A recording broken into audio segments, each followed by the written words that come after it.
The flowers were already dying. Weston Harlow had cut them that morning from the stubborn patch of wild growth near the eastern fence line, the only living color left on a property that winter had stripped down to bone and gray sky. He had wrapped the stems in a strip of cloth torn from an old feed sack, tied it twice so it would hold, and tucked the bundle under his arm while he hitched the wagon. By the time he reached the station, 3 hours of cold air had done what cold air always does. The petals had gone soft at the edges, curling inward like they were trying to protect something at the center that was already lost. He stood on the platform and held them anyway. The station was a small structure at the edge of town, more function than beauty, with a narrow covered platform that offered little shelter from the wind cutting across the open land. 2 other men waited nearby, their collars turned up, their conversations low and quick. A woman in a heavy coat sat on the single bench with a child pressed against her side. Everyone had somewhere to be once the coach arrived. Everyone had a reason they were standing in the cold. Weston's reason was somewhere on that road, still coming. He had read her letters so many times that the paper had gone soft along the fold lines. 6 letters in 4 months, each one written in a hand that was careful and even, the penmanship of someone who had taught herself to be precise because precision was the only thing she could control. She had told him about her work in a textile mill in a city back east, about the long hours and the noise that never fully left her ears, even on Sundays. She had told him she had no family left, that her parents had died when she was young and she had made her own way since. She had told him she liked books, which was why he had spent 3 evenings the week before, building a shelf in the spare bedroom from boards he had planed himself. She had told him she was ready for something different, something real, something that felt like it could last. She had not told him she was sick. The coach appeared at the far end of the road as the afternoon light began its flat winter decline, the horses moving at the kind of pace that suggested the driver had pushed hard earlier and was letting them recover. Weston straightened. He was a tall man, lean from years of outdoor work, with dark hair that the wind was doing its best to disorder and hands that were rough enough to catch on the cloth wrapped around the flower stems. He had put on his good shirt that morning. He had borrowed a jar of pomade from Red and used just enough of it. He had done these things carefully and without embarrassment because he was a man who, when he decided something was worth doing, did it properly. The coach rolled to a stop. The driver climbed down and opened the door with the particular carefulness of someone managing a situation they had not fully anticipated. A woman emerged.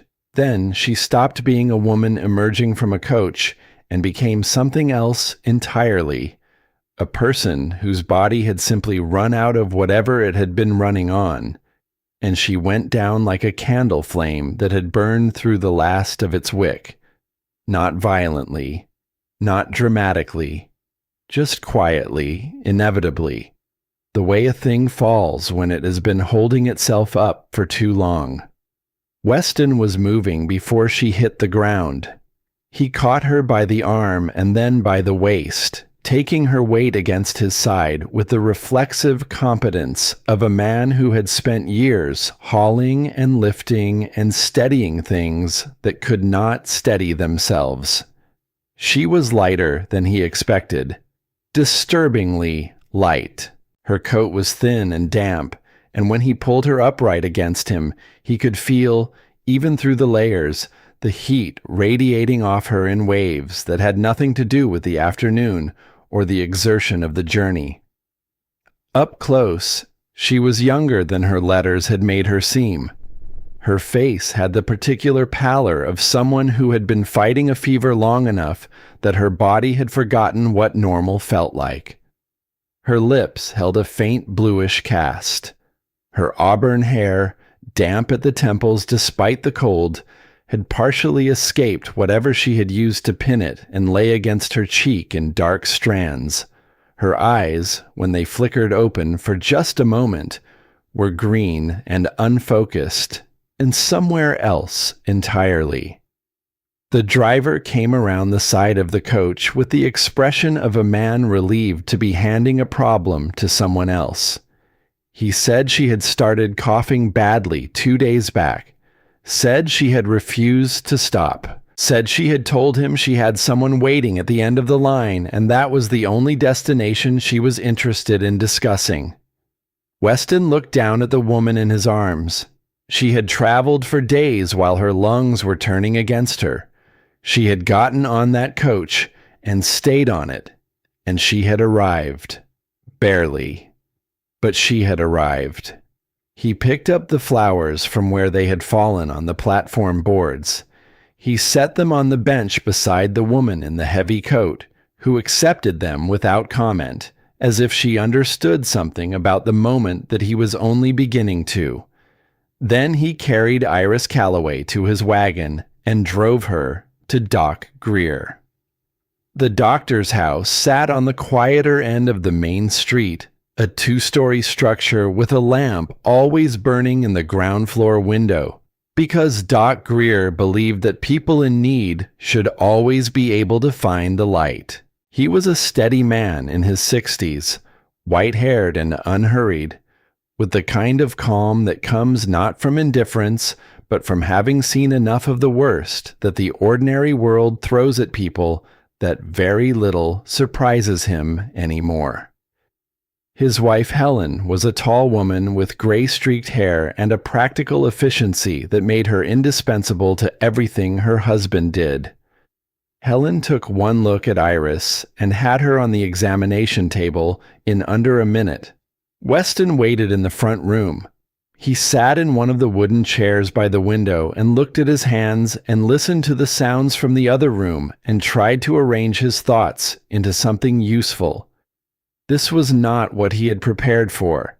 He had prepared for an arrival, for introductions, for the particular awkwardness of two people who had built something in letters suddenly having to locate each other in physical space.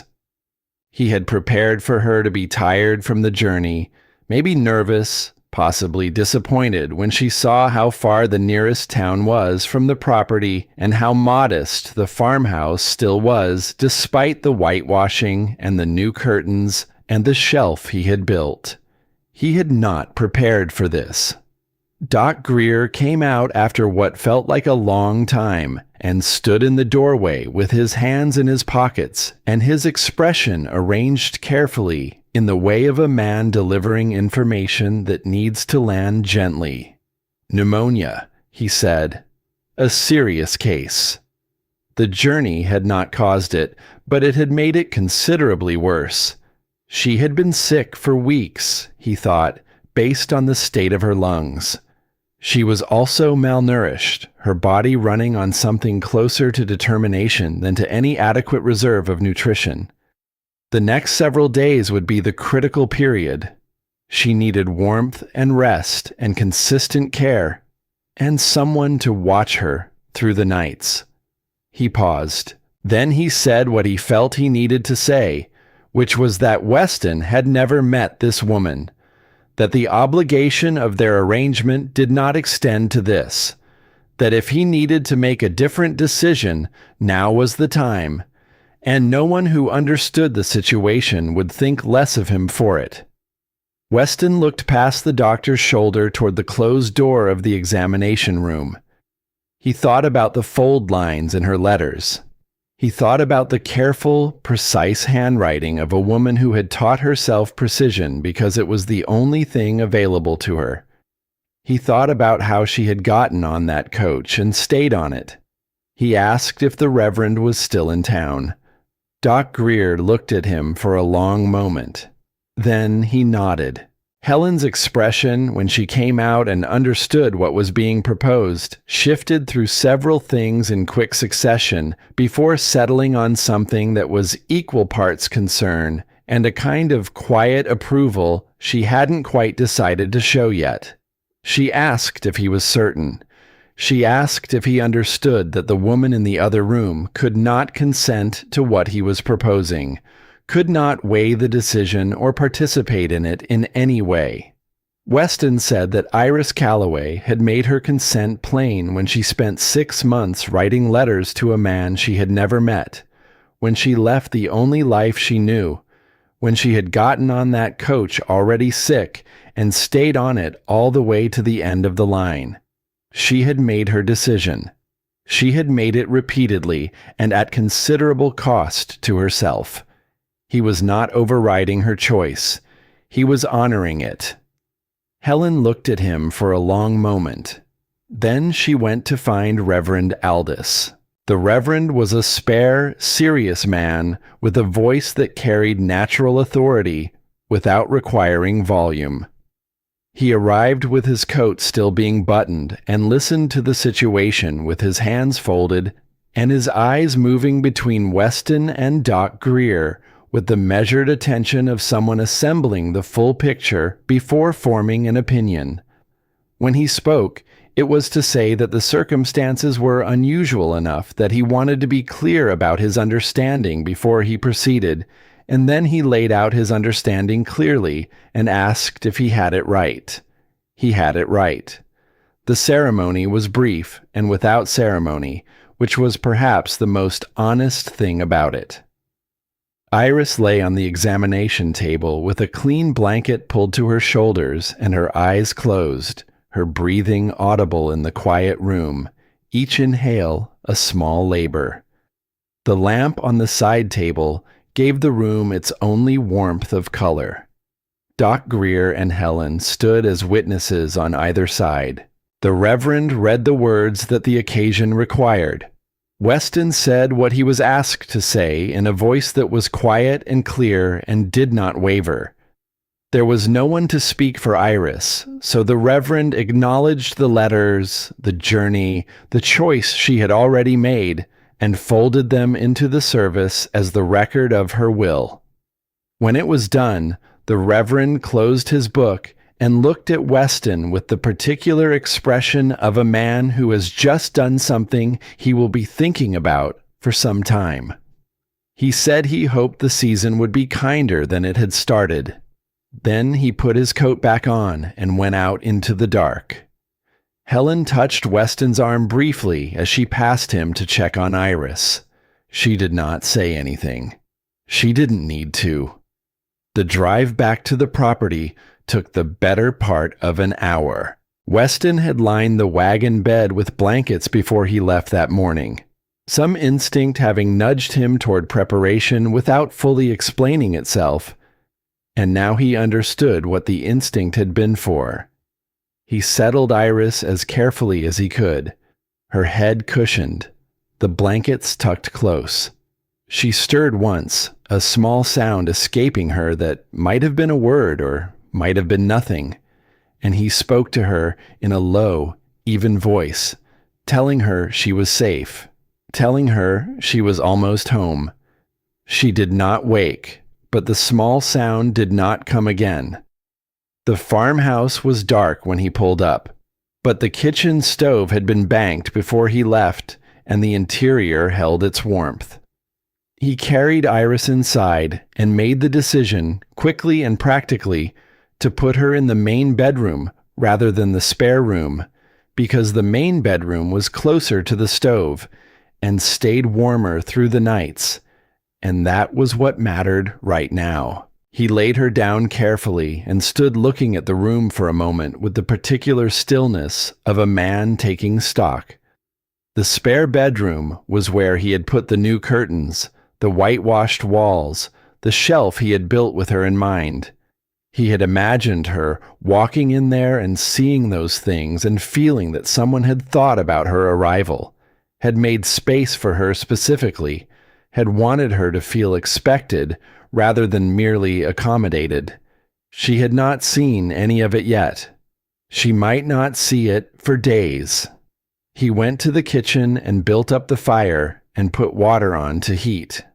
While he waited, He stood at the window and looked out at the dark land and the darker sky above it, the stars hard and closed the way they get in deep cold, and he thought about what had just happened and what the next days were likely to hold.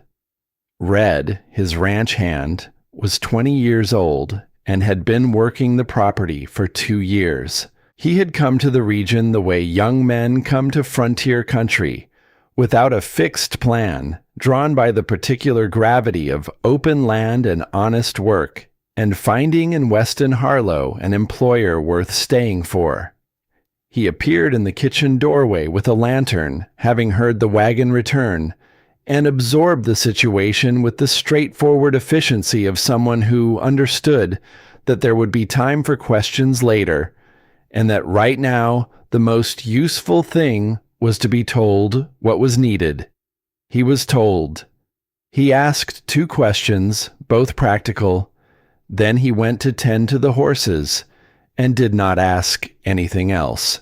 Weston went back to the bedroom with a basin of warm water and the things Doc Greer had sent with him, the medicines and the instructions and the particular gravity in the doctor's voice that meant follow these carefully.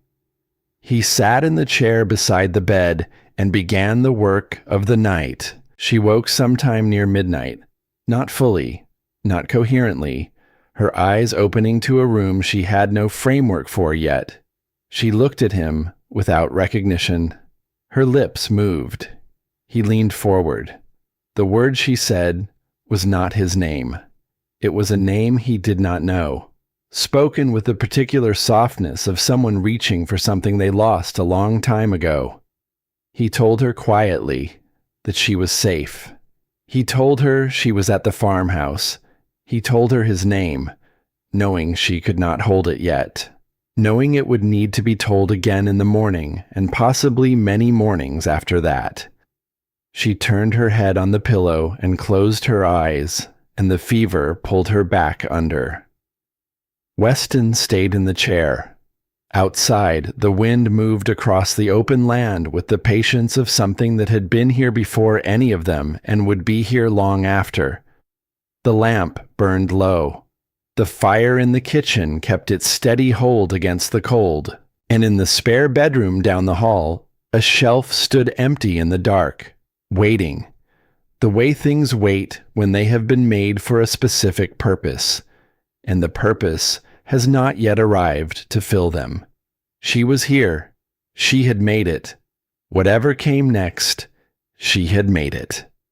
He watched the rise and fall of her breathing, and he did not leave her side, and the long night slowly turned toward morning the way long nights always do, 1 quiet hour at a time, carrying with it the first fragile edge of something that had not yet decided what it wanted to become.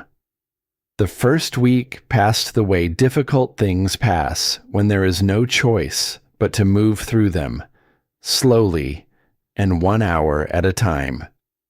Weston learned the rhythm of her fever before he learned anything else about her. It climbed in the late afternoons and peaked somewhere in the hours between midnight and dawn.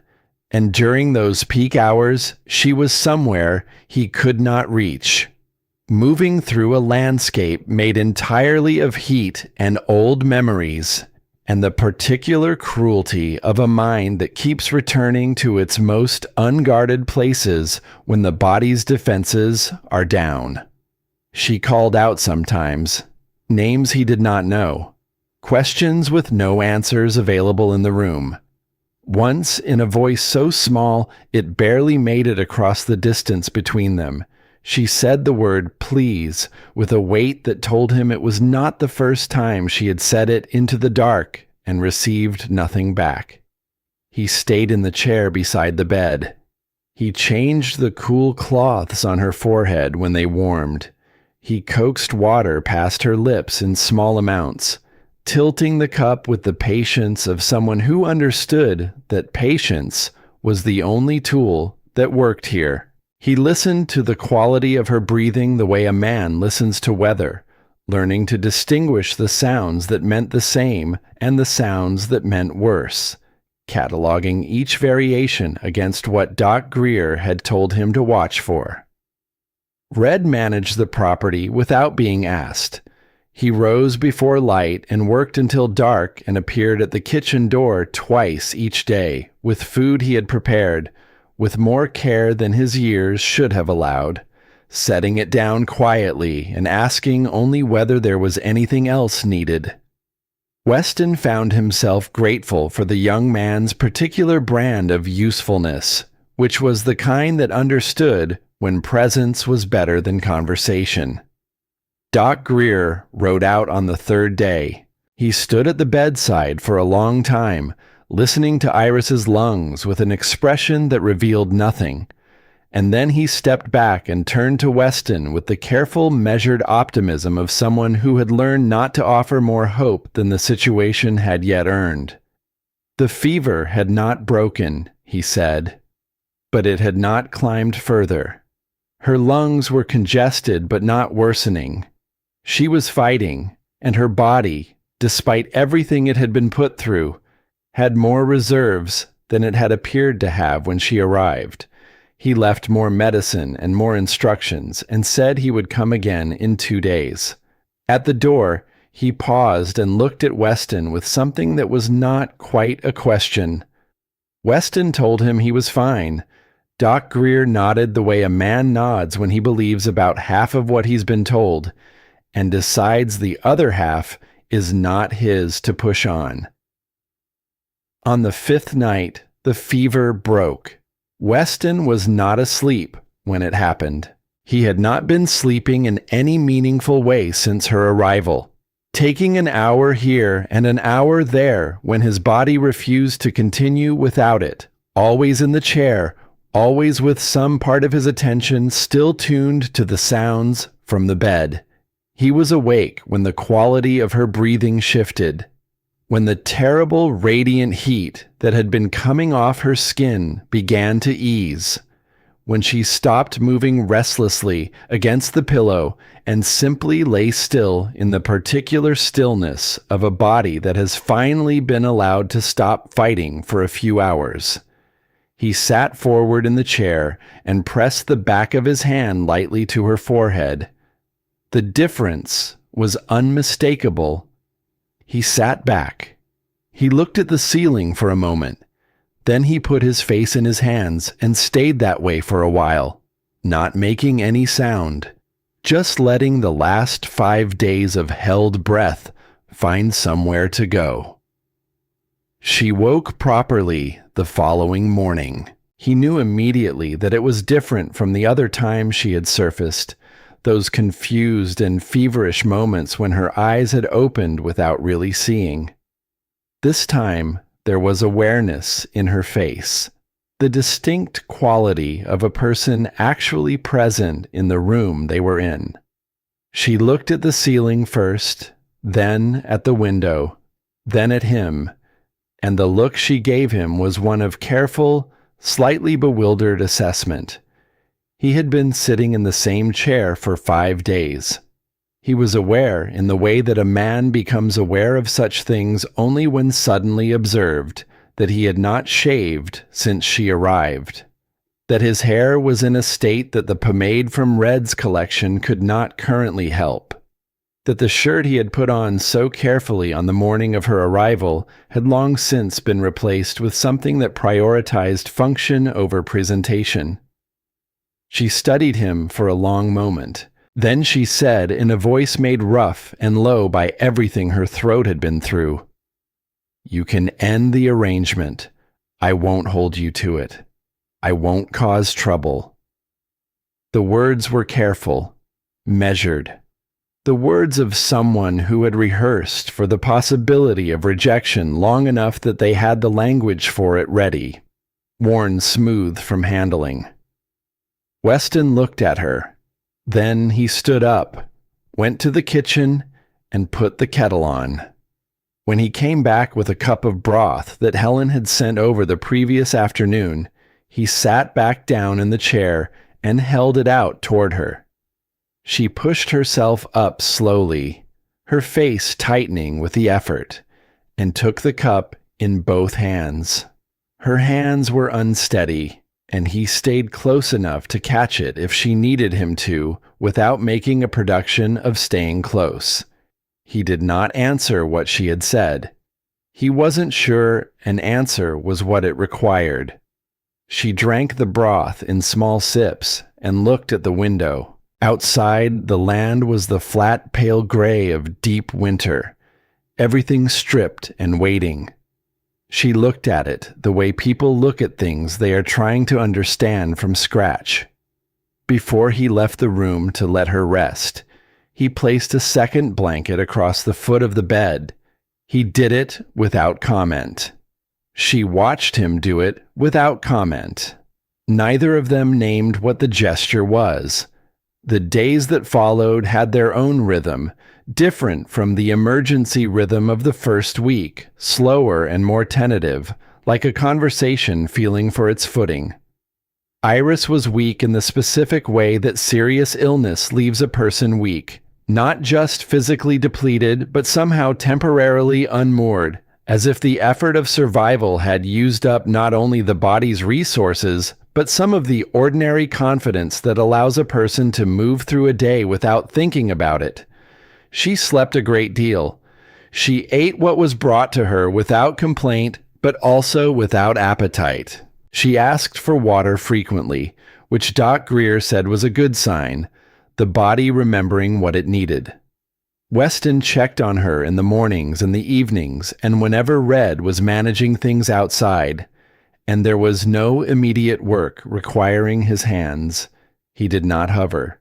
He had spent enough time around livestock in distress to understand that hovering communicated anxiety more than care, and what Iris needed, he thought, was an environment in which the atmosphere itself carried some reassurance.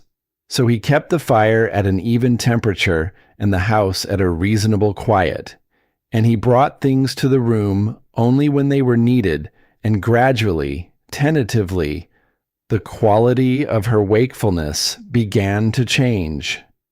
She began to notice things.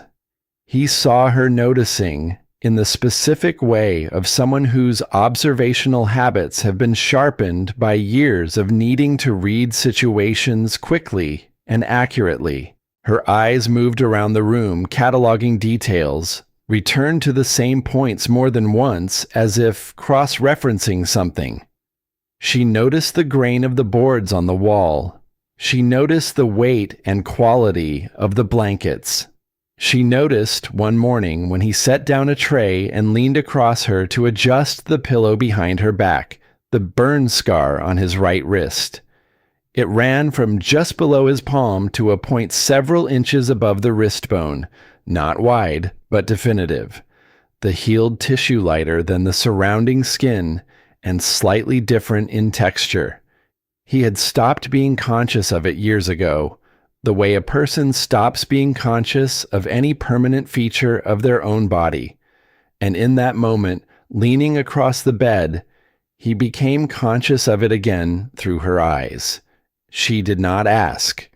She looked at it for the briefest moment, and then she looked up at him, and the look on her face was not pity and not curiosity exactly, but something more careful than either. An acknowledgement of having seen something, held alongside the understanding that some things are seen and then waited on, given the space to be explained or not explained in their own time. He straightened and took the tray back to the kitchen and did not think about it more than necessary. The morning she stood up for the first time was a gray day, or what he believed was somewhere in the second week, the days having blurred somewhat at the edges. He heard her before he saw her, the slow, careful sound of someone navigating unfamiliar ground with extreme caution. And he came to the doorway of the bedroom to find her on her feet, one hand braced against the wall, her face carrying the expression of a person engaged in a negotiation with her own body about whether this was going to be permitted. He crossed the room and offered his arm without making it into anything. She took it without making it into anything. Together they moved the 6 steps to the window, which she had been looking at from the bed for 2 weeks without being able to reach it, and she stood there and looked out at the land. The property stretched out before her in every direction, the way frontier land does, without apology or ornament, just the fact of its vastness laid out plainly under the winter sky. In the middle distance, the barn and the outbuildings sat solidly in the cold. The fencing ran out toward the horizon and disappeared into it. The sky was the color of pewter, and the ground was frozen, and the whole landscape had the particular austere beauty of things that do not require any help to be what they are. Iris stood at the window and looked at all of it for a long time without speaking. Her breathing was more controlled than it had been a week ago, less effortful, though he could still hear the faint labor of it in the quiet room. Then she turned slightly and looked back into the room, and her gaze moved to the far wall, and she saw the shelf. It was modest. 4 boards, well fitted, sanded smooth, mounted at a height that made sense for the room. He had built it the week before her arrival, working in the evenings after Red had gone to the bunkhouse, because she had mentioned in one of her letters that she had grown up without many books and had come to love them later, in the way that people love things they had to discover for themselves. He had thought about what it would mean to arrive somewhere new and find that something had been built specifically with your habits in mind, and it had seemed, at the time, like the right kind of thing to do. The shelf was empty. She looked at it for a long time. He watched her looking at it and did not say anything about it. Then she allowed him to walk her back to the bed, and she lay down and closed her eyes. And when he checked on her an hour later, she was asleep with the particular peacefulness of someone who has seen something that has settled something else inside them, some question that was asking itself without their permission, now at least temporarily quieted.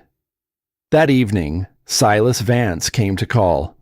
Weston heard the horse before he saw him, a single rider coming up the track at an unhurried pace, and he went to the door with the instinctive wariness of a man who had learned not to assume about visitors after dark. But the face that resolved itself from the dusk was one he knew, and he opened the door the rest of the way and stepped out onto the porch. Silas Vance was somewhere in his 50s, a man who had arranged his appearance with great care into something that communicated prosperity without ostentation and influence without threat. His coat was good quality, and his horse was better quality, and his expression, when he smiled, reached just far enough toward his eyes to suggest warmth without fully committing to it. He had known Weston's father. He had attended the burial 3 years ago and said the appropriate things in a voice that carried well, and he had pressed Weston's hand afterward and told him that if there was anything he needed, the door was always open.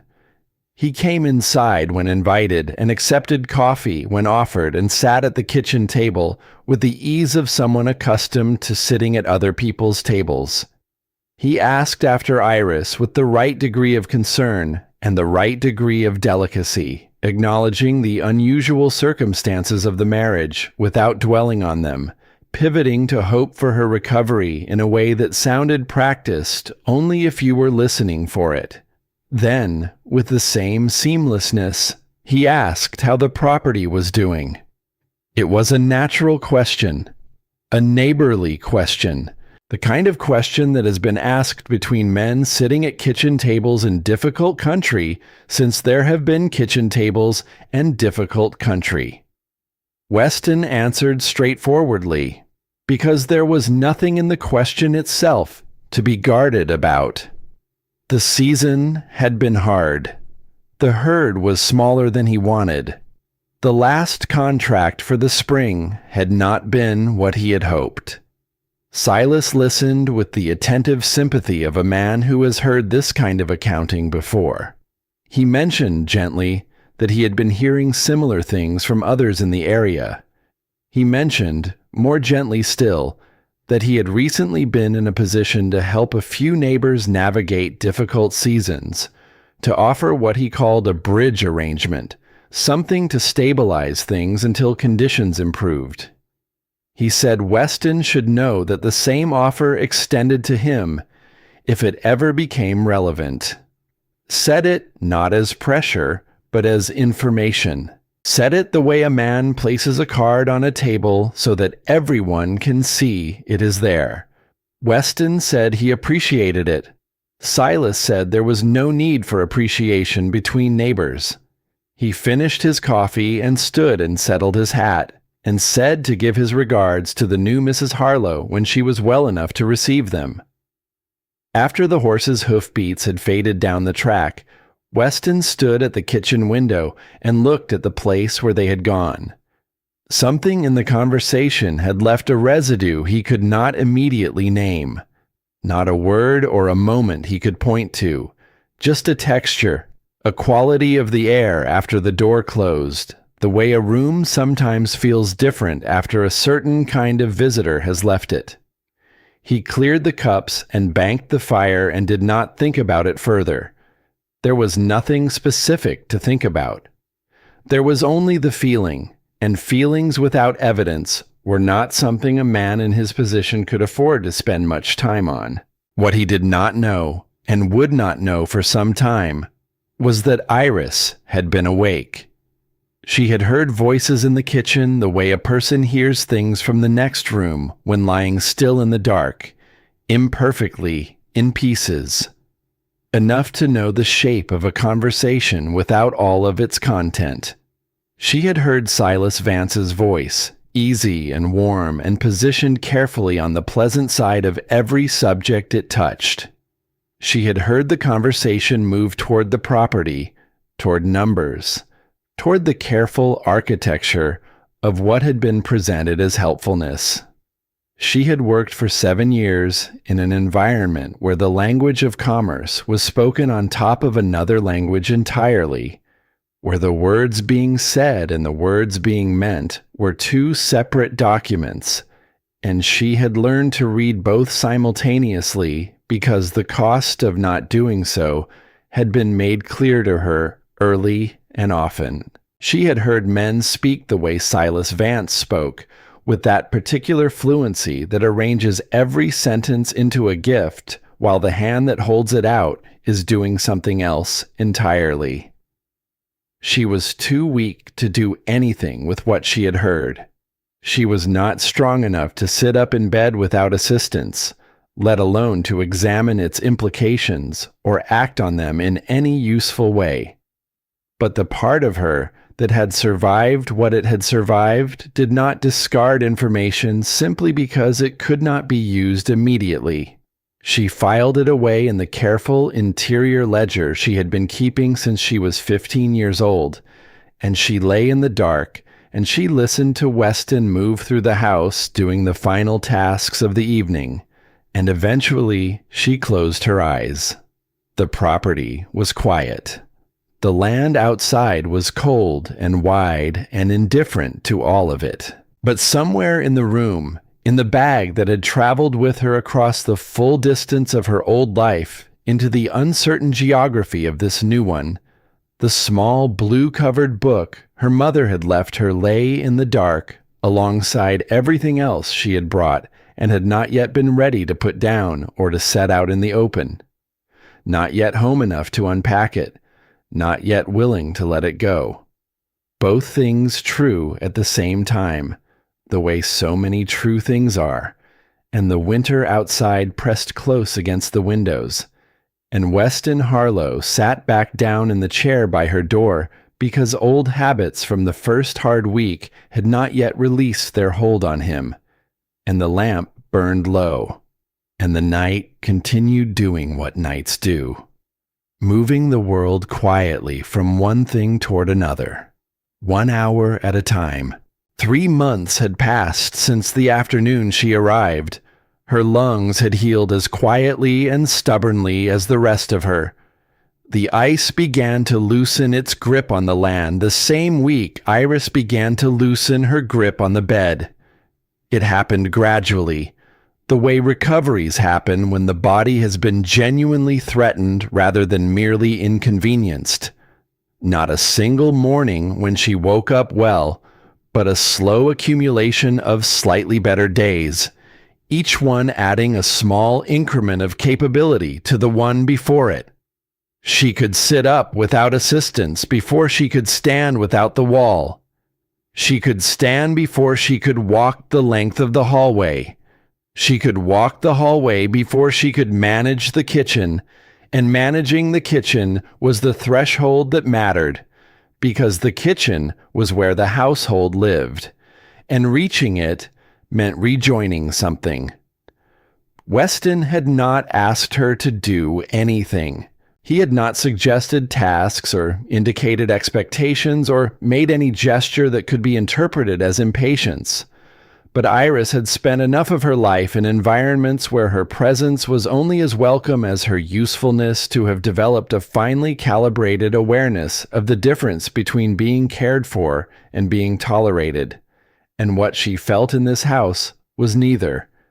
What she felt was something she did not immediately have a word for. A kind of careful steadiness in the atmosphere around Weston Harlow that seemed to exist independently of what she did or did not contribute on any given day. It unsettled her in the specific way that unfamiliar kindness unsettles a person who has learned to be suspicious of it. She started with small things. She straightened the blankets on the bed each morning with the thoroughness of someone raised to leave things in better condition than she found them. She washed her own dishes when she was strong enough to carry them to the kitchen. She swept the floor of the bedroom and the hallway with the broom she found hanging inside the back door, moving slowly, stopping when she needed to, refusing to stop before she needed to. These were not contributions, not really. They were practice, the body relearning its own competence, and also something else. A quiet statement made to no one in particular that she was not a permanent patient and did not intend to be treated as one. Weston noticed all of it and said nothing about any of it, which was, she was beginning to understand, his particular form of respect. The rhythm they had found in the sick weeks did not dissolve when she was well. It simply changed character, less vigil, more partnership. Two people moving through shared days with the ease of something that had been practiced without either of them realizing they were practicing it. He rose early and was out of the house before she woke, and she rose to find the kitchen already warm and the coffee still hot. By the time he came in for the midday meal, something in the day had already established itself between them without requiring discussion. She found the account books on a Thursday afternoon. Weston had left them on the kitchen table before going out. Not hidden, not displayed, simply left the way a man leaves things in his own house when he has not yet developed the habit of considering that another person might see them. The top ledger was open to the current season's records, the entries made in Weston's handwriting, which was less refined than hers but consistent and precise in its own way. The handwriting of a man who had taught himself to keep records because the land required it. Iris sat down at the table. She told herself she was only resting. She told herself she happened to glance at the open page the way anyone would glance at an open page in front of them, but the truth was that numbers had always spoken to her in a register she could not ignore, a kind of low, clear tone underneath the surface of things, and what she heard in these numbers made her sit up straighter. She turned pages. She went back 2 seasons, then 3, comparing figures across the years with the methodical patience of someone who had spent years reconciling columns that were supposed to match each other and often did not for reasons that were not always innocent. The property's output was steady. The herd count was reasonable. The land was being worked properly, as far as she could tell, by someone who understood it. But the prices were wrong. Not dramatically wrong, not wrong in a way that would announce itself to someone who was not specifically looking for it. Wrong in the quiet, persistent, accumulated way that a small leak is wrong, not catastrophic on any given day, but draining over time into something that added up to real damage. The rate Weston was receiving for his cattle was consistently below what the entries in the ledger suggested the regional market should support.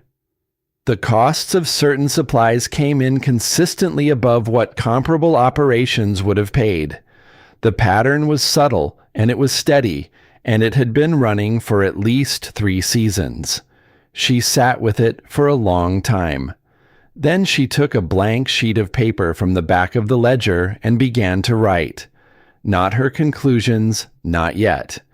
Just the numbers, laid out cleanly, with the comparisons made visible in the way that numbers become visible when you stop looking at each one individually and start looking at what they form together. She left the paper on top of the open ledger when she heard his boots on the porch. Weston came in and set his hat on the hook and crossed to the table to pick up the ledger, the way a man picks up something he set down, without particular attention. Then he stopped.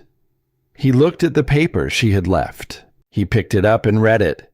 She watched him read it, the slow movement of his eyes across the page, and then the moment when he reached the bottom and stayed there, not moving, his face doing something she could not entirely read, but which had the quality of a man recognizing the shape of something he had been looking at for a long time without knowing what it was.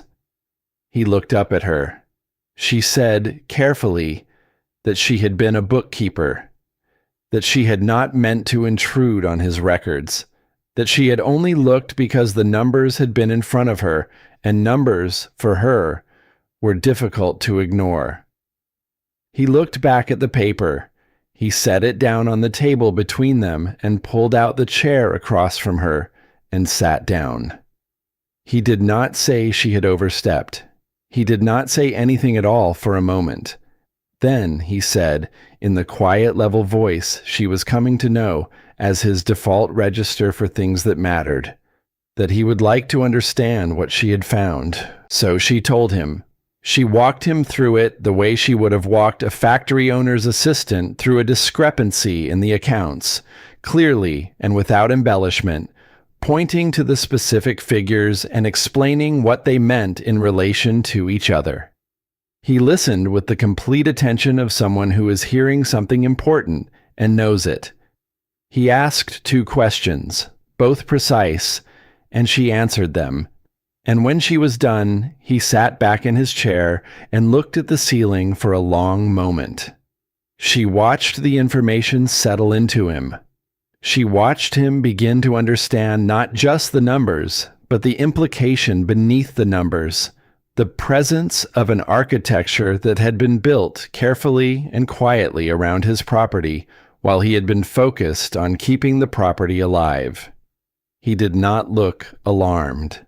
He looked, if anything, tired in a way that went deeper than the day's work, the tiredness of a man adding one difficult thing to a pile that was already considerable.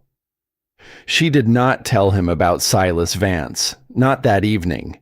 She had only heard pieces of that conversation, not enough to constitute evidence, and Iris had learned the hard way that accusations built on partial information were more dangerous to the person making them than to the person they were made against.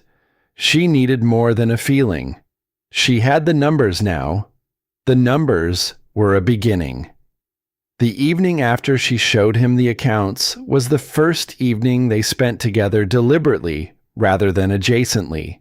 He did not go back out after supper, and she did not retreat to the bedroom, and they sat on either side of the kitchen table with a lamp between them and talked in the careful, exploratory way of two people who have been living alongside each other for weeks and are now, for the first time, genuinely trying to know each other. He asked about the mill. She told him about it honestly, without softening it. The noise and the hours and the particular exhaustion of work that demanded everything from the body while leaving the mind with nothing to do but travel in unhelpful directions. She told him about the women she had worked alongside, who had been some of the finest people she had known, sharp and funny and loyal in the way that people are loyal when the only thing they have to offer each other is loyalty. She told him she had left because she had found something that could not be ignored in the account she had been asked to keep, and that reporting it had cost her the position and the boarding house room that came with it and most of what little security she had built. She had not told this to anyone before. She had written around it in her letters to him, describing the circumstances without their cause, and sitting here now in the kitchen of his house, she felt the particular vulnerability of the full version of the story being in the room, visible, with no way to take it back. Weston listened to all of it without interrupting. When she finished, he was quiet for a moment, and then he said that it took a specific kind of courage to report something that everyone around you had decided not to see. She said it had not felt like courage at the time. It had felt like the only option that allowed her to keep being herself. He considered this with the seriousness it deserved and said that was probably the truest definition of courage there was. Then, because the conversation had reached a place of enough trust that it could hold something heavier, she asked about the scar. She asked it quietly, leaving space for him not to answer if that was what he needed. He looked at his wrist for a moment. Then he looked at the fire, and she watched him decide something. He told her about the fire. He told it plainly, without drama, the way people tell the things that have marked them most deeply, with the stripped-down economy of something that has been carried so long, it no longer needs any extra weight. His parents had been approached about selling the land. His father had refused. 3 weeks after the refusal, the main house had burned in the night. Weston had been in the barn with a horse that was having a difficult labor, and the horse had lived and both of his parents had not, and he had burned his wrist pulling a beam away from the barn door to get back to the house, and there had been nothing left to get back to. No investigation had found anything. No cause had been formally established. The land had been offered on to Weston at a fraction of its value in the weeks after the fire, and he had refused, working every hour of every day for 3 years to make the property viable without the help or the resources he would have had if the house had stood. And he had done it, and he was still doing it. And sometimes he thought the doing of it was the only argument he had against the fact that he had been in the barn that night. Iris listened to all of this without looking away from him. When he finished, the kitchen was very quiet, just the fire and the settling of the house and the winter outside. She said gently, "Did your father know you loved this land?" Weston was still for a moment. Then he said yes. He had always known that. She said, then he already had his answer. She did not explain what she meant. She didn't need to. She watched it move through him, watched the thing she had said reach the place where he had been keeping the guilt, and she watched it do what it did there, not erasing anything, not pretending anything away, but offering a different way to hold it. A way that allowed him to have been in the barn and also to have been where his father would have wanted him to be. Both things true simultaneously, neither one canceling the other. He looked at her for a long moment after that. Not the careful, observational look she had become accustomed to, not the checking-in look of someone monitoring a patient. Something else. The look of a man seeing clearly. Then Red knocked on the back door to ask about tomorrow's work, and the moment passed into the ordinary, the way moments do, folding itself into the evening without making a ceremony of it. Helen came to the house the following week with a dress she said her daughter had left behind when she moved east, a blue calico that had been taken in and let out at various points in its history, and was currently a size that would fit Iris well enough if she used the belt. Helen said there was a social gathering in town the following Saturday, and that she and Doc Greer would be attending, and that it would do Iris good to come. And she said all of this with the cheerful decisiveness of a woman who has already made up her mind about the outcome and is treating the conversation as a formality. Iris looked at Weston after Helen left. He said it was her decision entirely. She could tell by the way he said it that he thought she was still too recently recovered, that he would not have chosen this on her behalf, that he was trying to give her the space to decline without the decline feeling like defeat.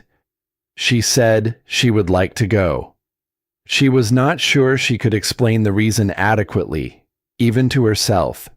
Something about the idea of standing in a room with people who knew this land and this life, and seeing whether there was a version of herself that could be part of it. Something about wanting to know whether the community that Weston had described in his letters, the people who had helped him rebuild after the fire, who showed up when things went wrong, actually existed, or whether it was the version of things people put into letters, because the letters needed to be hopeful. She wore the blue dress on Saturday. She pinned her hair up and looked at herself in the small mirror above the basin and did not recognize the person looking back. Not because she looked different, but because the context was different, because the face that looked back at her was a face that had survived something recently and was still processing what that meant. Weston came to the kitchen doorway and stopped when he saw her, and the way he stopped told her something she filed away carefully in the interior ledger alongside everything else. The gathering was held in the town's largest building, a wide hall with lanterns strung from the rafters and trestle tables running along one wall, covered in the kinds of food that only appear when an entire community decides to celebrate something simultaneously. The musicians in the corner were imperfect but enthusiastic, which was exactly right. The room was warm with the heat of many people in a small space, and the noise of it, the voices and the fiddle and the movement, hit Iris like a physical thing when they walked in. Helen materialized within moments, because Helen had a gift for appearing at the right time, and she steered Iris through a series of introductions with the practiced ease of someone who understood that the social architecture of a community requires maintenance. The women Iris met were direct and curious and welcoming in a way that did not require her to perform anything, and she found herself laughing at something a woman named Pearl said about the previous winter's difficulties before she had consciously decided to relax into the room. She was aware of Weston across the distance of the hall, not watching her, or not conspicuously, but present in the peripheral way of someone who has made a decision without announcing it about where they are placing their attention. When he crossed the room and offered his hand for the dancing, she took it. They were not practiced partners. They had never been in the same room standing upright when both of them were entirely well, let alone moving to music together. But there was something about the way they had learned to occupy the same space over the preceding weeks, the unspoken negotiation of distance and consideration and instinctive accommodation, that translated into the simple physics of the dance floor better than deliberate coordination would have. They moved together with a fluency that surprised both of them and pretended not to. She was slightly breathless by the second dance, her lungs still carrying the memory of what they had been through, and he felt it before she said anything, and slowed the pace without making it into a gesture that required acknowledgement. She looked up at him when he did it. He did not look back. He just adjusted and kept moving, and she understood that this was who he was, a man whose care expressed itself not in words or in the announcement of words, but in the quiet, constant work of noticing and adjusting. It was, she thought, the most intimate thing she had experienced in a very long time. Silas Vance was at the gathering. She saw him from across the room, a composed figure in a good coat, moving through conversations with the ease of a man who knows everyone and has long since decided what he thinks of all of them. He did not approach her directly, but she felt the moment he became aware of who she was, saw the almost imperceptible recalibration in his expression, the fresh assessment of a man encountering an unknown variable. He made his way to where she stood, eventually, at the edge of the dancing, while Weston spoke with another rancher nearby. He was gracious and warm and said all the right things about hoping she was recovering well and what a difficult arrival she had had and how the community admired Weston Harlow greatly, always had, his father before him too. He said it all in the voice she had heard through the bedroom door, that carefully constructed register of easy authority. She thanked him. She smiled. She gave him nothing to work with. After he walked away, she stood for a moment in the noise and warmth of the hall and felt the pieces of what she knew arranging themselves into a clearer shape. The numbers in the ledger, the pattern across 3 seasons, the conversation she had heard through the bedroom door, the fire that had not been investigated. She did not yet have enough to say anything definitive, but the shape was there, underneath everything, like a current running below the surface of apparently still water.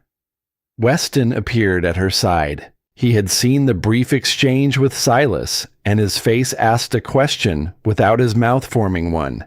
She said it was nothing. She said she was getting a little tired. Could they step outside for a moment? The night air was cold and clean, and the stars above the town were brilliant in the way they only get when the air has been stripped of everything inessential. They stood on the steps of the hall, and the sound of the fiddle filtered out through the walls, muffled and warm. He asked if she was happy. The question landed differently than she expected. She had been asked many things over the course of her life, asked to work harder and speak less and take up less space and be more grateful for whatever was currently on offer, but she had not been asked in recent memory by someone who genuinely wanted to know the honest answer, whether she was happy. She said she wanted to tell him the truth. He said he would like that. She told him about the letter she had never sent. She told him that she had known she was sick when she left, that the journey had not been a brave choice in the way that brave choices are made from a position of having options, but rather the only direction that remained available when all the others had closed. She told him that she had not been sure, for a long time, whether she had come because she wanted to come or because there was nowhere else to go, and that the distinction had mattered to her because she did not want to be the kind of woman whose choices were made entirely by circumstances. But she was sure now, she said, about the distinction, about the difference between having arrived because she had to and staying because she wanted to. Those were not the same thing, and only one of them was a choice, and she was making the choice. The cold pressed around them, and the stars burned cold above the town, and Weston Harlow stood beside her and listened to everything she said without trying to fix any of it, or argue with any of it, or make it smaller than it was. Then he reached out and took her hand. Not to steady her, not as assistance, just because he wanted to, and because it was the truest thing available to him in that moment. And he was, at his core, a man who defaulted to the truest available thing. He was about to say something. She could feel the gathering of it, the particular quality of air around a person who has arrived at a decision about words. Then Red came running out of the dark from the direction of the road, and his face was the face of someone carrying bad news at speed, and he said, breathing hard, that the eastern storage barn was on fire. Weston was off the steps before Red finished the sentence. Iris stood for one moment alone in the cold, the music still leaking warmly through the hall wall behind her, the stars overhead entirely indifferent, and she looked in the direction of the property and saw, on the horizon, the faint orange signature of a fire against the dark sky. She thought about the numbers in the ledger. She thought about Silas Vance's face when he had seen her across the room and recalibrated. She thought about the shape of things that lie underneath, apparently still water, and wait for the right moment to surface. Then she picked up her skirt and followed Weston into the dark. The barn was gone by the time they arrived. Not still burning, not salvageable, not a situation that effort and water and enough hands could reverse. Gone in the specific, final way that fire accomplishes when it has had sufficient time and sufficient material and no one watching to interrupt it. The structure that remained was a collection of blackened uprights and collapsed roofing. The geometry of what had stood there visible only in outline now, like a drawing of a barn rather than a barn. The idea of it preserved in ash and char, while the substance of it had become smoke, and was already dispersing into the cold night sky above the property. Weston stood at the edge of what the fire had left and looked at it for a long time without moving.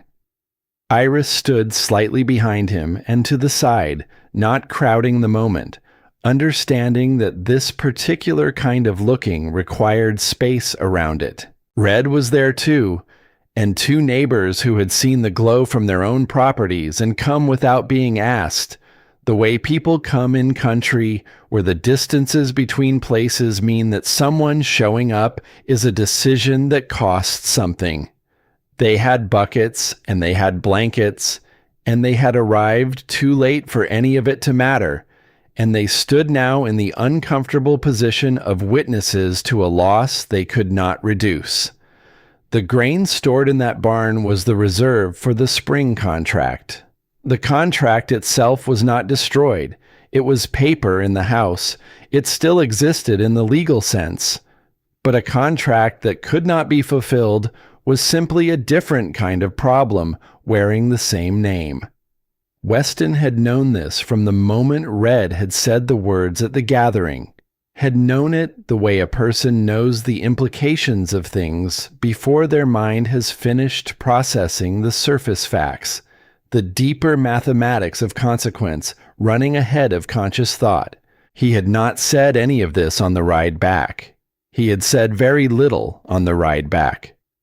Iris had sat beside him on the wagon seat in the cold and watched his hands on the reins and said nothing, because there was nothing that would have been useful to say, and she had learned, in the weeks she had known him, that Weston Harlow did not need to have silence filled. Now she watched him standing at the edge of the ruin, and she watched him absorb it, and she thought about the shape of things that lie underneath still water, and she kept what she was thinking to herself because the time for it was not now. Not in the dark, with the smell of char still heavy in the air and neighbors standing in the cold and Red behind them not knowing where to look. One of the neighbors put a hand briefly on Weston's shoulder, said something quiet. Weston nodded. They left after a time, the way neighbors leave when there is nothing more they can do, with the slightly helpless generosity of people who mean well and know their own limits. Red unsaddled the horses and saw to the animals that had been in the adjacent structure, checking each one with methodical care, and then he came to stand near Weston and waited. Weston said they would deal with the site in the morning. His voice was even. It was the kind of evenness that is not calm, but is the effort to maintain the form of calm, because the alternative is something that cannot be put back once it is out. They went inside. Iris made coffee because it was something to do with her hands, and because the night was cold, and the kitchen was the warmest room, and the warmth of it was at least one thing she could offer. She set the cups on the table and sat down across from Weston and waited. She was not waiting for him to perform recovery or to say something reassuring or to pretend the situation was something other than what it was. She was just present in the way she had come to understand he needed her to be. A witness who did not require anything from him in return for being there. He wrapped his hands around the cup and looked at the table. He said the spring contract was the largest he had. Said losing the grain reserve meant either purchasing replacement at a cost that would strain the remaining accounts considerably or renegotiating the contract at terms that would favor the buyer.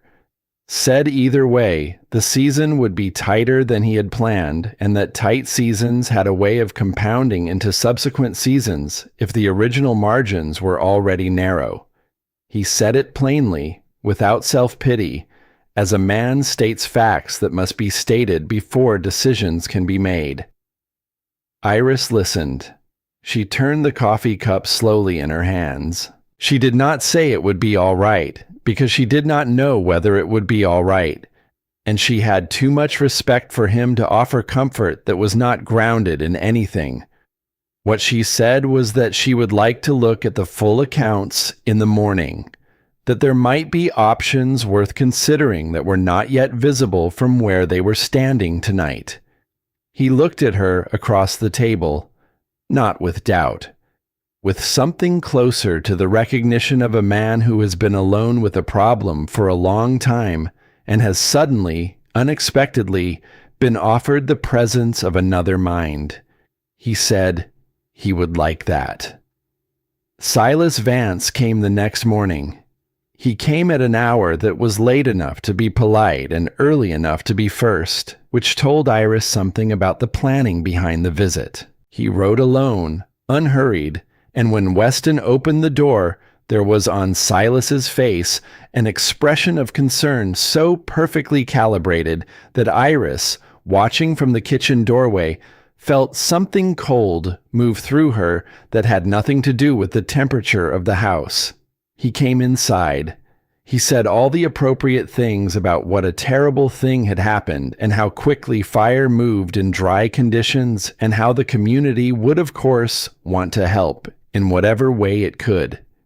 He sat at the table and accepted coffee and spoke with the measured warmth of a man entirely comfortable in the role he was playing.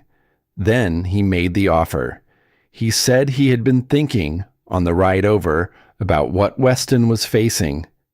Said he understood the spring contract was in jeopardy. Said that in situations like this, pride was an understandable instinct, but rarely a productive one, and that as someone who had known Weston's family for a long time, he felt it was his responsibility to put something on the table directly. He was prepared to purchase the property at a fair valuation. Not a distressed price, he was careful to say, a fair one. It would give Weston capital to start fresh somewhere with better circumstances, and it would give Silas the chance to consolidate what he was building in the region into something that would benefit everyone who depended on it. He said this last part with particular smoothness, the folding of his own interests into the language of collective benefit, And Iris watched him do it and felt the cold thing move through her again, more distinctly this time. Weston's face during this speech was the particular face of a man listening to something he is not yet sure how to respond to, which was not doubt and was not acceptance, but was the careful stillness of someone buying time. He said he would need to think about it. Silas said, of course, naturally, there was no urgency. The offer would remain open. He only wanted Weston to know it was there. He stood to leave. He picked up his hat and he turned toward the door, and his path took him past the kitchen doorway where Iris stood, and he stopped. He looked at her with the pleasant, measured expression he had been wearing since he arrived, and then something in it shifted, just slightly, just enough. The pleasantness stayed in place, but something underneath it changed. The way the surface of water looks the same when the current beneath it changes direction. He said it was good to see her looking so well. Said the community had been glad to hear of her recovery. Said that coming out to a place like this from a city back east was an adjustment that not everyone managed, and she was clearly made of stronger material than she might appear. He said all of this in a pleasant voice, with a pleasant expression, and then he paused, in the way that a man pauses when he is about to say the actual thing, and he said that he hoped she was finding it easy to settle in, given that she was still so new here, still unknown to most people, still finding her footing. He said that communities like this one were built on trust and on history, on people knowing each other over time, and that it took a while to build that kind of standing, and that in the meantime, it was natural for newcomers to defer to those who had that history and that standing, at least until their own had been properly established. He said it gently. He said it warmly. He said it in the voice of a man offering helpful advice to someone who needed it. Then he put on his hat and said good day to them both and walked out the door. Weston closed the door behind him and stood with his hand on the latch for a moment. Then he turned and looked at Iris, and her face told him something, because her face had not had time to compose itself into the neutral expression she might otherwise have chosen, and what was on it was not fear and was not distress, but was the specific quality of a person who has just received confirmation of a thing they already knew. He asked what was wrong. She said nothing was wrong. She said she was fine. She said she would start on the accounts. She heard herself saying these things and recognized them for what they were. The old language of invisibility. The reflex of a woman who had survived difficult rooms by shrinking out of sight. She had promised herself she would not do that here. Weston did not move from the door. He said her name. She looked at him. He said in a voice that was quiet and level and entirely without pressure that she had told him the night outside the gathering that staying was a choice she was making. He said he had heard that, and he had taken it seriously, and he was still taking it seriously. He said he was not asking her to perform anything or to manage his reactions or to make herself smaller than she was. He said he only wanted to know what had just happened. He said it the way he said everything that mattered, without drama, without demand, just the plain statement of what he needed, left there on the table between them like something she could pick up or not according to her own decision. She looked at him for a long moment. Then she told him about the night of his conversation with Silas. The pieces of it she had heard through the bedroom door when she was still recovering. The specific quality of Silas's voice, and the particular architecture of his language, and what it had reminded her of. She told him that she had been in environments where that language was spoken and had learned, at considerable personal cost, to hear what it was built on top of. She told him that when she had looked at his accounts and found the pattern in the numbers, she had thought about that voice, and the pattern had seemed less like coincidence. She told him about the fire, not his fire. What she meant by the fire was the shape of it, the sequence. She said she had been looking at the ledger records and thinking about what he had told her on the evening by the fire about his parents and the offer that had preceded everything.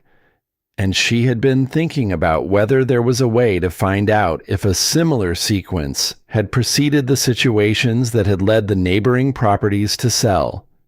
She said she did not have enough to know anything definitive yet. She had a pattern and a suspicion, and what she needed was more information. Weston stood very still while she told him this. His face did not change in any dramatic way.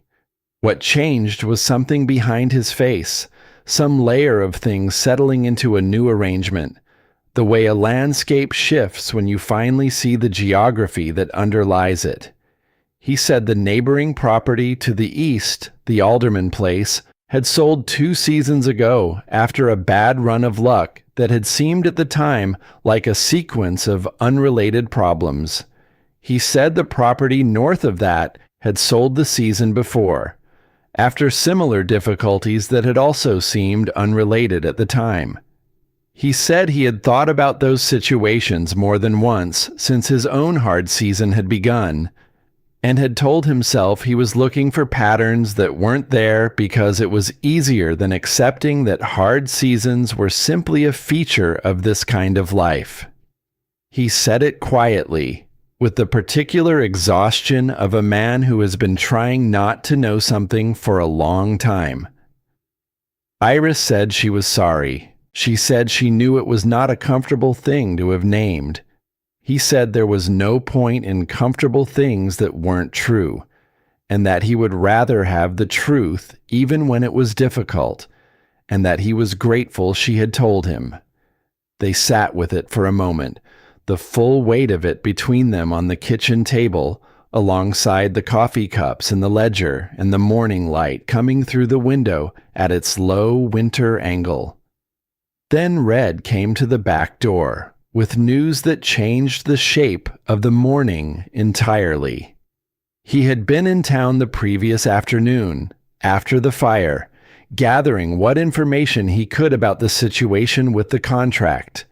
While he was there, he had heard something from the farrier's apprentice, a young man who talked more than was always wise, that there was a complaint lodged against Red himself regarding missing cattle.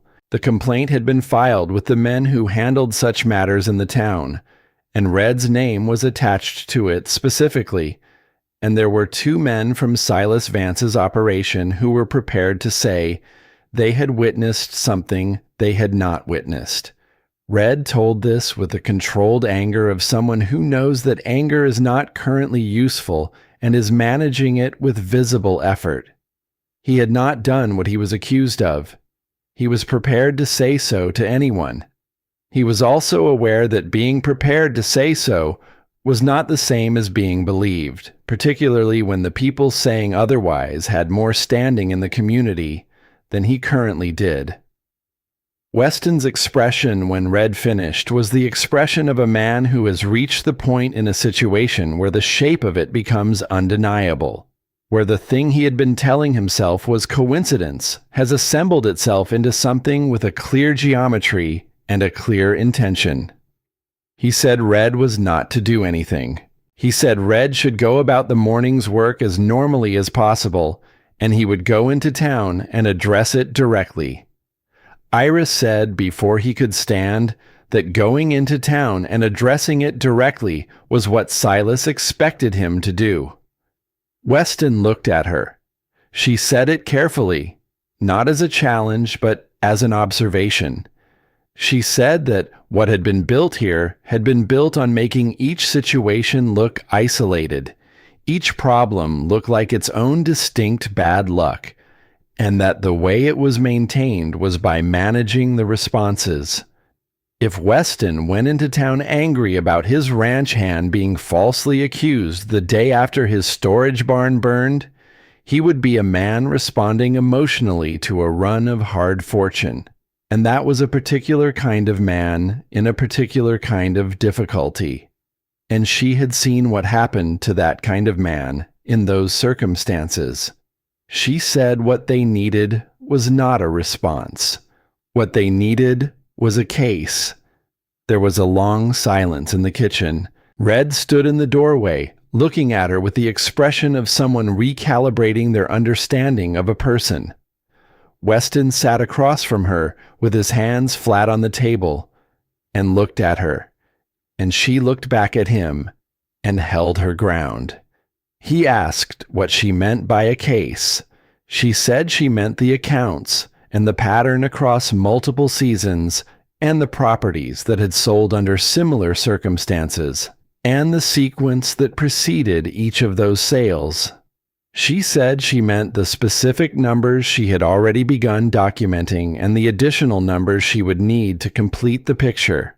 She said that if a man wanted to defend against something that had been built slowly and quietly over time, the defense also had to be built slowly and quietly from evidence, so that when it was shown to people who had the standing to act on it, it could not be dismissed as the grievance of someone who had simply had a run of bad luck and was looking for someone to blame.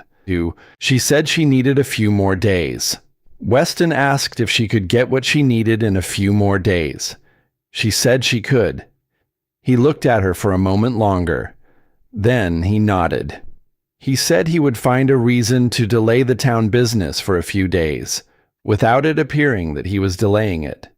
He said Red should stay on the property and out of town in the meantime.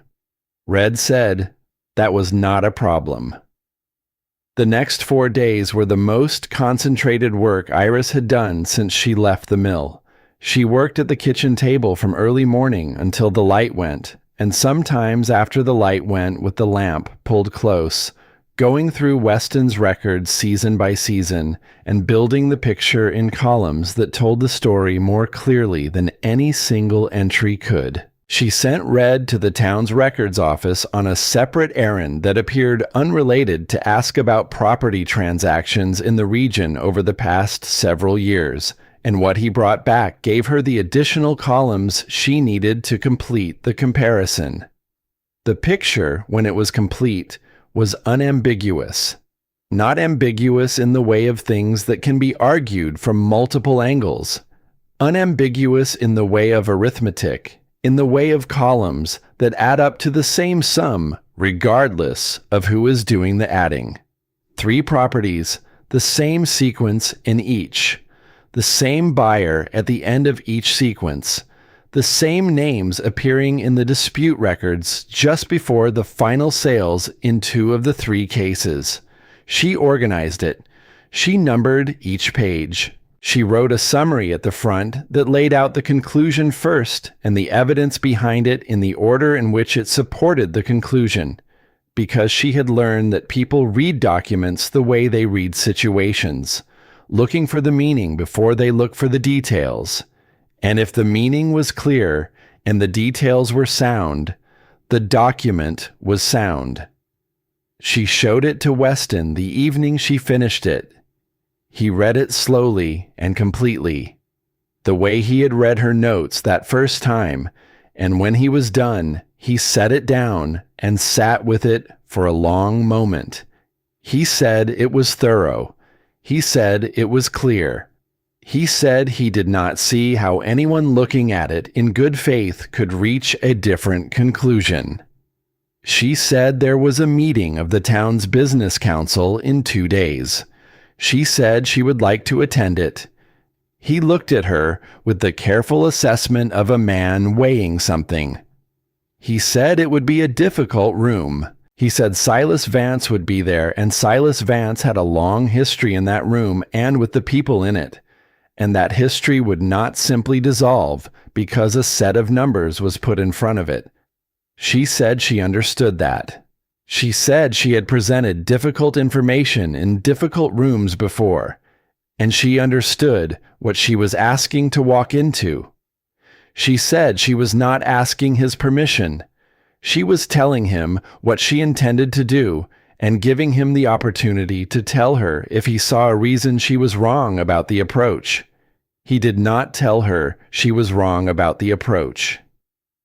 The morning of the council meeting, Iris dressed carefully, not elaborately, not in a way that announced effort, but with the particular precision of someone who understood that presentation was part of an argument even before the argument was made.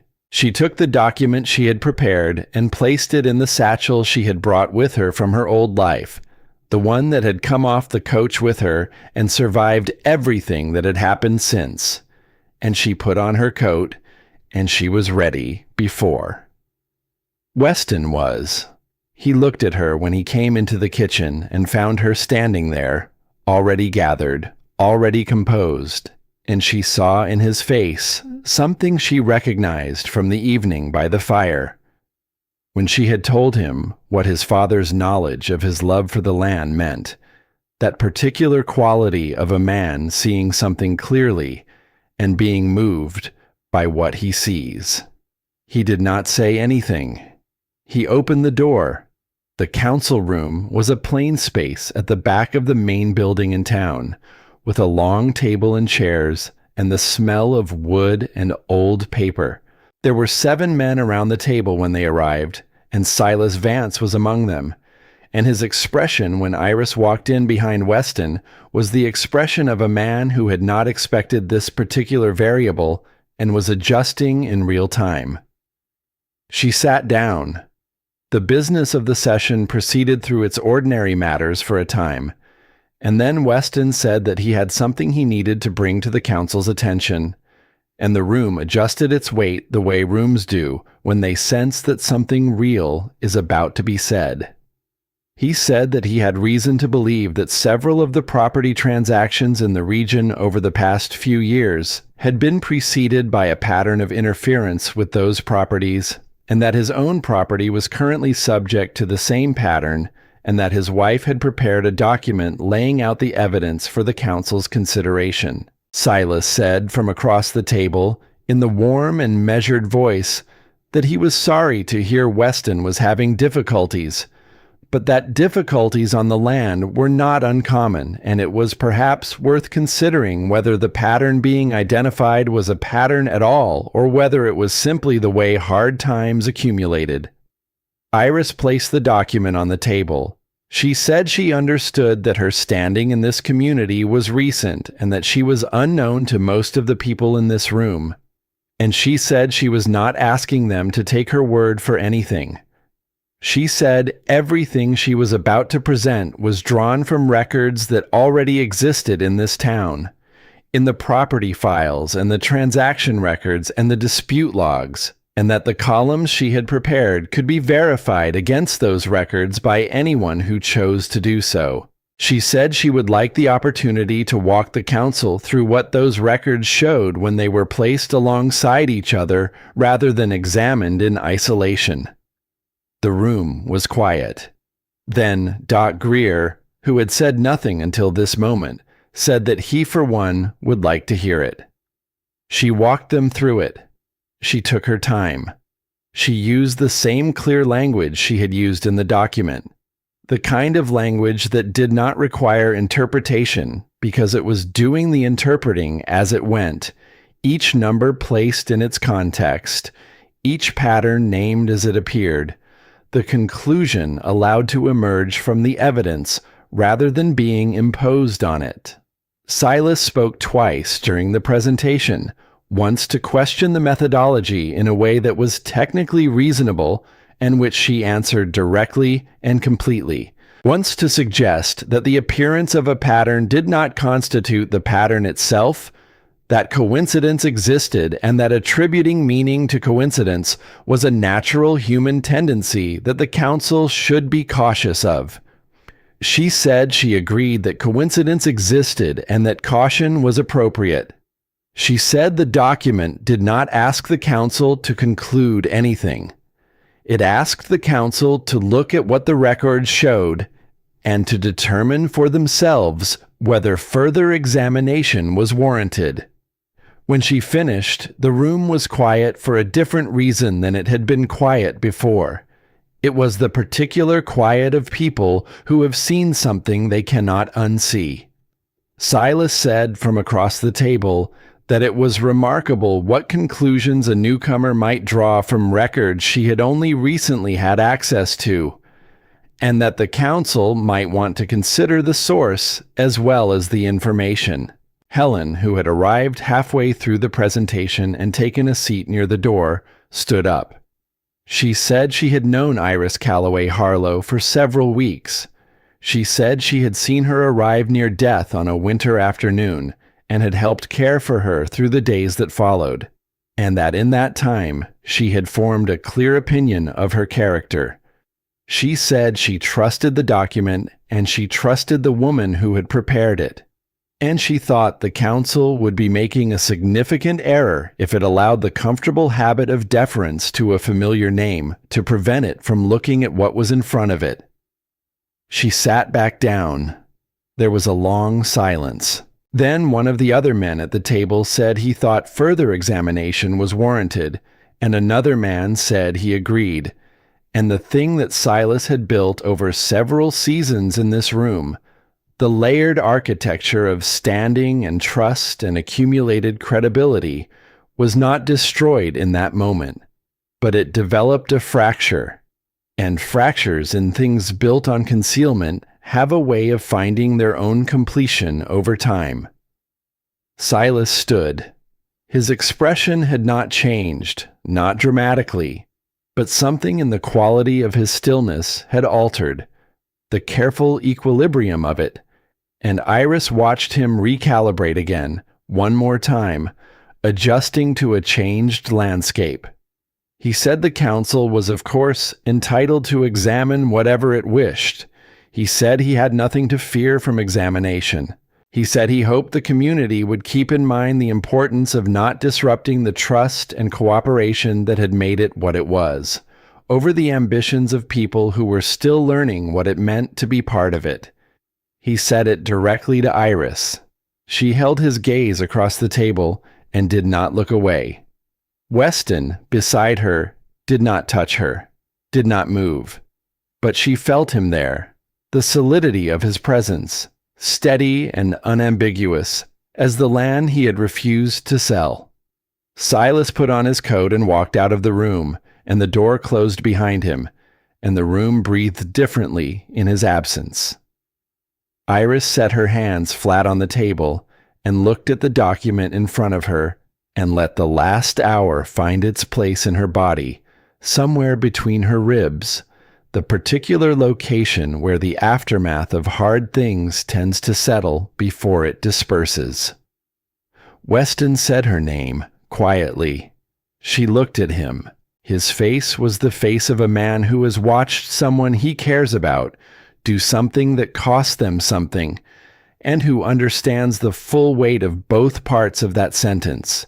He said, in a voice meant only for her, "Thank you." She said, "It was nothing." He said, "It was not nothing." He said, "It was the furthest possible thing from nothing." Outside, the winter light was doing what it does in the last hours of the afternoon, going gold and flat and long across the land, and somewhere on the road out of town, a horse was moving at a pace that suggested its rider had somewhere else to be, and the fracture in the thing that had been built over several seasons was already, quietly, doing its work. The days after the council meeting had a different quality than the days before it. Not easier, not immediately.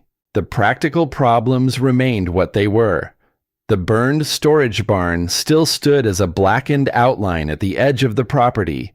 The spring contract still required renegotiation, and the accounts still carried the accumulated damage of 3 seasons of interference that no document, however carefully prepared, could simply reverse. The work of rebuilding was still ahead of them.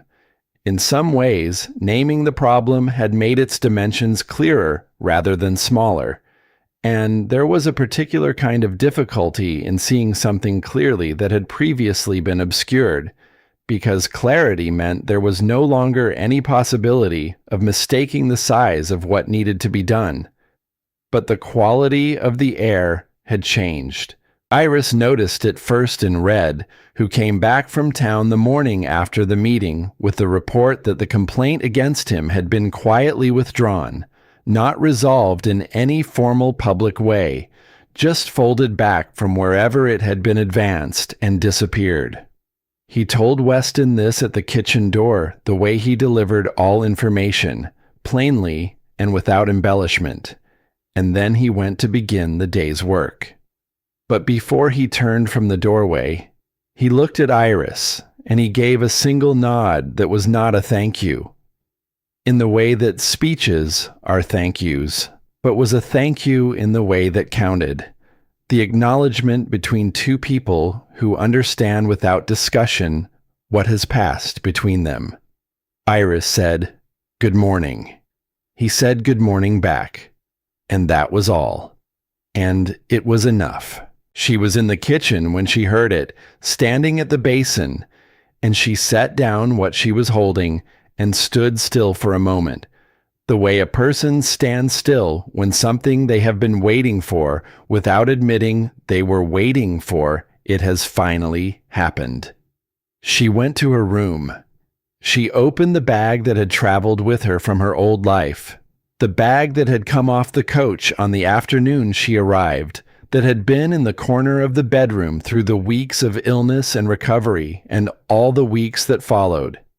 She reached inside and found what she was looking for without having to look, because her hands knew where it was from, years of finding it in the dark when the days had been too long and the night was the only quiet available. The book was small, its blue cover worn soft at the corners from handling. It had belonged to her mother, and before that, possibly to her mother's mother, though the provenance went foggy at that point, and she had never been able to trace it further. She had read it many times and knew most of it well enough to recite, but that was not why she had carried it. She had carried it because it was the only object in her possession that connected her to a version of herself that had existed before the mill and the boarding house, and the slow, grinding reduction of those years, a version that had been read to at night and had grown up understanding that stories were a form of company that did not require anything in return. She carried it out of the bedroom. She walked down the hallway to the main room. She stood before the shelf that Weston had built from planned boards in the evenings before her arrival, which had stood empty since she first saw it from the window, and had remained empty through everything that had happened since, not because she had forgotten it, but because the act of placing something on it had always carried a weight she had not been ready to lift. She placed the book on the shelf. It sat there in the quiet of the house, small against the wood, the blue cover catching the afternoon light from the window. She looked at it for a moment. Then she went back to the kitchen. Weston came in an hour later, and she heard him pause in the hallway, the particular silence of a man who has noticed something and is standing with the noticing before he moves on. He did not say anything about it when he came into the kitchen. He poured coffee and sat at the table, and she sat across from him, and the book on the shelf in the next room was present in the space between them the way meaningful things are present even when they are not being spoken of directly. After a moment, he said, without looking up from the cup, that the shelf needed more books. She said she agreed. He said there was a woman in town, Pearl, who he knew kept a collection and was generous with lending. She said she had liked Pearl when she met her at the gathering. He said Pearl would be glad to hear it. They talked about practical things then, about the renegotiated contract and the timeline for clearing the burned site and the decisions that needed to be made about the coming season. She had suggestions about the accounts, about ways to approach the renegotiation that might recover more ground than a straightforward appeal to the buyer's goodwill. He listened and asked questions, and they worked through it together at the kitchen table the way they had been working through things together for weeks now, as a natural condition of the household rather than as a conscious choice. And it was only later, when the evening had come and the fire was low, that Iris thought about the fact that this was the thing she had not been able to imagine when she had written those letters from her city room in the dark. Not the land or the house, or even the man, but this, the ordinary working through of ordinary problems in the company of someone who regarded her intelligence as a resource rather than a disruption. It was the most radical thing that had happened to her in years. Spring arrived the way spring arrives in that country, not as a gentle transition, but as a decision the land makes one morning and then commits to entirely. The frozen ground softened. The color returned first to the south-facing slopes and then everywhere else in a matter of days, the grass coming up thin and bright, the sky shifting from its winter pewter to something with blue in it, actual blue, the kind that made the distance look like possibility rather than just emptiness. Iris went outside on the first genuinely warm morning and stood in it. Just stood in it, in the middle of the yard, her face toward the sun with her eyes closed, like a person receiving something. She heard Red laughing before she heard what he was laughing at, and when she opened her eyes it was to find that Weston had emerged from the barn and was watching her with an expression she had not seen on his face before. Not the careful assessment expression or the quiet concern expression, or the version of his face that appeared when he was thinking about something difficult. This was something simpler than all of those, something less managed, and she felt it land on her like the warmth of the morning, specific and direct. She said it was a nice day. He said it was. She said she wanted to learn to ride properly. He said, after a moment's consideration, that that could be arranged. The lessons were not elegant. Red watched from the fence for the first 3 sessions with an expression he was trying unsuccessfully to keep neutral, and when she came off the second time, landing in the soft spring mud with a thoroughness that was not in question, she heard him make a sound that was definitively a laugh before he converted it into a cough. She got up and looked at herself and started laughing too, because there was nothing else reasonable to do. And the laughter came from somewhere it had been sitting for a while, somewhere it had accumulated over the course of a difficult winter and a difficult few years, and was now releasing in the particular abundance of a thing that has been stored longer than necessary. Weston helped her up.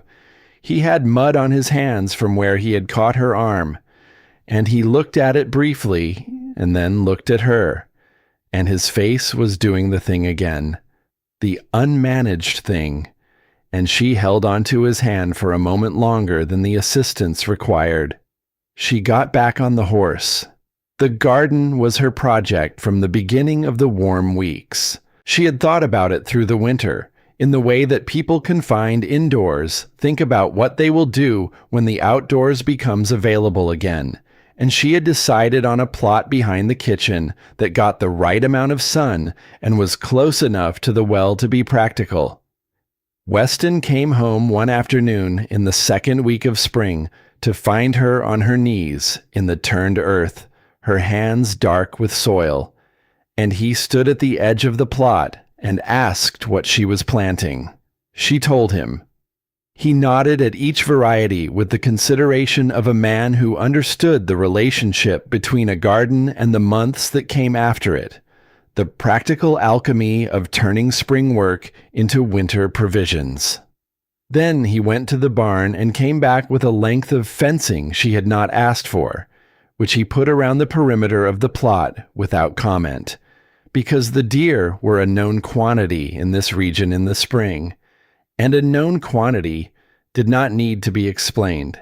She watched him set the posts and looked at the back of his head and thought about the bookshelf, about the blanket at the foot of the bed, about the coffee that was always still warm when she came to the kitchen, about all the particular unremarkable ways a person can be cared for that never require a word. The garden grew. She could not help watching it grow, going out in the early mornings before the work of the day began to check on it with the slightly embarrassing tenderness of someone who has invested meaning in a row of seedlings. Weston caught her doing it more than once and had the decency not to comment. The property recovered in the months that followed with the particular resilience of things that have not been broken but only pushed, that have maintained their underlying soundness through the pressure, and can flex back when the pressure is removed. The renegotiated contract was not ideal, but it was workable. The burned site was cleared and the new structure planned, smaller than the original but better positioned. The accounts, managed now with Iris's involvement as a matter of course, showed the gradual recovery of margins that had been suppressed for 3 seasons. It was slow work, the work of a season rather than a month, but it was measurable work. And measurable work has its own kind of comfort. The inquiry that followed the council meeting unfolded at the pace of such things, through the examination of records and the careful testimony of people who had been waiting for a context in which their observations would be taken seriously. Iris was not involved in most of it. She had presented what she had found, and the community's mechanisms for handling such matters had taken it from there. She heard reports from Helen, who followed it with the attention of someone with a professional interest in the health of the community, and what she heard told her that the fracture she had put into the structure of what Silas Vance had built was doing what fractures do. She did not track it closely. It was no longer hers to manage. What was hers was here, in this house, on this land. On a particular evening in late spring, after the work of the day had been put to rest and Red had gone to the bunkhouse and the kitchen had been cleaned and the house had arrived at its evening quiet, Iris found herself on the porch. She had not gone there with a purpose. She had simply followed the warmth of the evening outward, the instinct of a person who had spent a winter indoors and was still not entirely used to the freedom of open air. She stood at the edge of the porch and looked out at the land in its spring fullness, the grass long now and moving in the evening wind, the distant line of the fence running out toward the horizon and the sky above it in the colors of late day, deep gold shading into the first intimation of rose. She heard the door behind her, and she did not turn around, because she knew the sound of his step, had known it since the weeks when she had listened to the house from a sick bed, and his movements through it had been the primary evidence that the world was continuing in an orderly fashion. Weston came to stand beside her at the edge of the porch. He did not say anything immediately. This was not unusual. He was a man who let the environment have its moment before he added himself to it. A quality she had come to appreciate in the way that you appreciate things whose absence you have felt the cost of, she said, without particularly planning to say it. I used to lie awake and try to imagine what it would look like. The land out here. She paused. I couldn't do it. I could imagine wide. I could imagine flat. But I couldn't imagine this. The way it moves. Weston looked out at the grass moving in the wind.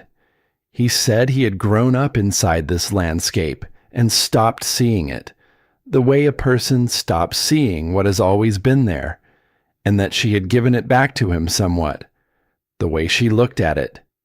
She turned to look at him. He was looking at the land still, his profile in the evening light with the particular quality that outdoor living gives a face, weathered and definite, the lines of it meaning something. She had looked at this face from a sickbed. She had watched it at the kitchen table, across ledgers and coffee cups. She had seen it in the firelight when he told her about the night that had marked him, and in the morning light when something she said reached a place inside him she had not been expecting to reach. She knew this face the way you know a landscape you have been inside of, not just its appearance, but its weather, its tendency, what it looks like when conditions change. He turned and found her looking at him and did not look away. She said, "I want to tell you something." He waited. She said, "I spent a long time being afraid that you had fallen in love with the woman in those letters, the one who wrote carefully and said the right things and left out everything inconvenient." She looked at him. That woman was real, but she was also very small. She had made herself small because small things fit into smaller spaces, and smaller spaces were safer. "I wasn't sure you would still want me once you met the larger version." He was quiet for a moment. Then he said, "I built a shelf for a woman who mentioned in a letter that she liked books. I didn't know anything else about her. I built it because I wanted her to feel that someone had thought about what she needed before she arrived." He paused. "When I met you, I found out that the woman I built the shelf for also had the clearest mind I have ever encountered, and more backbone than most men I know, and a way of being honest that costs her something every time she does it." His voice was level and direct in the way it always was when he was saying something that mattered. "I don't know how to explain to you that those two things are the same person to me, that there was never a smaller version and a larger version. There was only you in pieces, arriving as I was ready to understand each one. The evening wind moved through the grass, and the colors above the horizon deepened, and the land extended away from them in every direction in its patient, indifferent, entirely beautiful way." She looked at him for a long moment, and then she stepped the single step between them, and his arms came around her with the unhurried certainty of a man who has been waiting for something without making the waiting into pressure. And she let herself be held the way she had not let herself be held in a very long time, fully, without the part of her that was always calculating the cost of it staying on guard. She said against his shoulder, "I was so afraid on that coach. Not of dying. I had made a kind of peace with the possibility of dying. I was afraid of arriving and finding out it had all been a story I had told myself to get through the worst part." He said, "Was it?" She thought about the shelf, the blanket at the foot of the bed, the fence around the garden, the coffee, always still warm. She said, "No." He held her in the evening on the porch of the house that had been rebuilt from the foundation up by a man who had refused to leave the land that cost him everything. And the spring around them was the most thorough and unambiguous spring either of them could remember, as if the season had something to prove after the length and difficulty of the winter. Later, after the evening had gone fully dark, and the stars had come out in the wide sky above the frontier land, they went inside together. The lamp on the kitchen table cast its warm circle.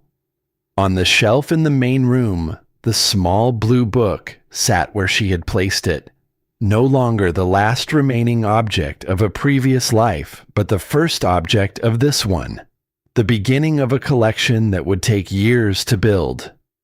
On the kitchen table, the ledger lay closed, the accounts inside it moving in the right direction for the first time in 3 seasons. In the corner by the back door, Red's extra coat hung on its hook, the coat of someone who had somewhere permanent to put his things.